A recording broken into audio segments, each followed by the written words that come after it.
di channel kami. Sebelumnya perkenalkan, nama saya Devia Amanda dengan NPM 744230038.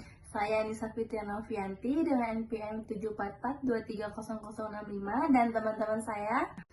Saya Nabila Sagi dengan NPM 744230019.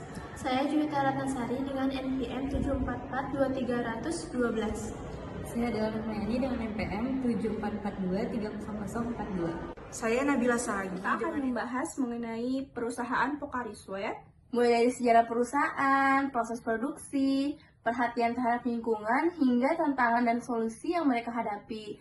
Yuk simak videonya. Diciptakan oleh perusahaan asal Jepang yaitu Otsuka Pharmaceutical pada tahun 1980. Ide ini muncul saat seorang peneliti Otsuka sedang berada di Meksiko dan melihat seorang dokter sedang memberikan larutan elektrolit kepada pasien yang dehidrasi. Lalu muncul pertanyaan, bagaimana kalau ada minuman yang dapat menggantikan cairan dan elektrolit tubuh saat beraktivitas, tapi untuk orang yang sehat? Jadilah Pocari Sweat, minuman tanpa karbonasi dan kafein yang mempunyai rasa yang ringan dan menyegarkan.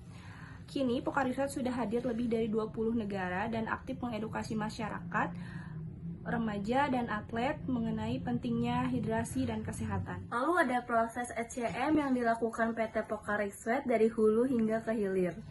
Yang pertama itu ada air artesis, air murni dari kedalaman 120 meter di bawah tanah sekitar Surabaya. Yang kedua garam dan natrium dari lokal dan impor Jepang. Ketiga gula glukosa dari produsen gula lokal. Resin plastik untuk botol diimpor dari Jepang. Kelima, tutup botol juga dari Jepang dengan sistem 3 putaran unik. Dan yang keenam, label diproduksi. Lalu ada distribusi. Setelah dikemas, produk disimpan di warehouse besar PT Amerta Indah Otsuka dan didistribusikan ke seluruh Indonesia dan luar negeri melalui PT Otsuka Distribution dan PT Merapi Utama Pharma. Lalu ada proses produksi. Yang pertama pembuatan botol, injection molding, membentuk perform dari resin. Lalu ada blow molding, mengubah perform menjadi botol Pocari Sweat. Yang kedua pembuatan larutan dengan menimbang bahan, mencampur garam, gula, dan air artesis dalam mixer. Lalu ada pengemasan. Yang pertama itu botol dan tutup disterilisasi. Kedua, produk diisi ke botol dengan mesin filling capping. Lalu label ditempel secara otomatis. Produk yang tidak sesuai disortir dengan mesin detektor. Lalu ada produk dikemas dalam kardus dengan mesin autocaser. Dan yang terakhir, produk diuji di laboratorium untuk memastikan kualitas. Cair diolah kembali hingga bisa digunakan menjadi kolam, penyiram tanaman, dan toilet. Limbah padat seperti botol, tutup, dan label minuman dipisah, dihancurkan, dan dikirim ke pengelolaan limbah. Botol dibuat dari PET yang ringan dan mudah didaur ulang. Mesin produksi hemat energi dan sistem produksi tertutup mengurangi limbah dan polusi. Limbah cair diolah kembali hingga bisa digunakan menjadi kolam, penyiram tanaman, dan toilet. Limbah padat, selanjutnya ada permasalahan dan solusi dari permasalahan.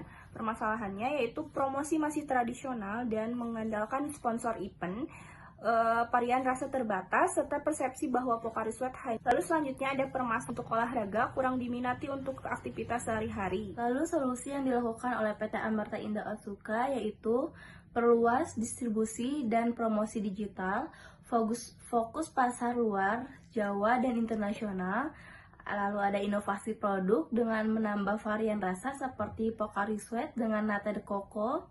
Dan yang terakhir edukasi konsumen bahwa minuman isotonik cocok untuk aktivitas harian, bukan hanya untuk olahraga. Itulah gambaran lengkap mengenai perusahaan Pocari Sweat, mulai dari sejarah, proses produksi, perhatian lingkungan, hingga tantangan dan inovasi yang mereka lakukan. Semoga video ini bermanfaat dan menambah wawasan kalian. Jangan lupa like, comment, and subscribe. Sampai jumpa, sampai bertemu di video selanjutnya.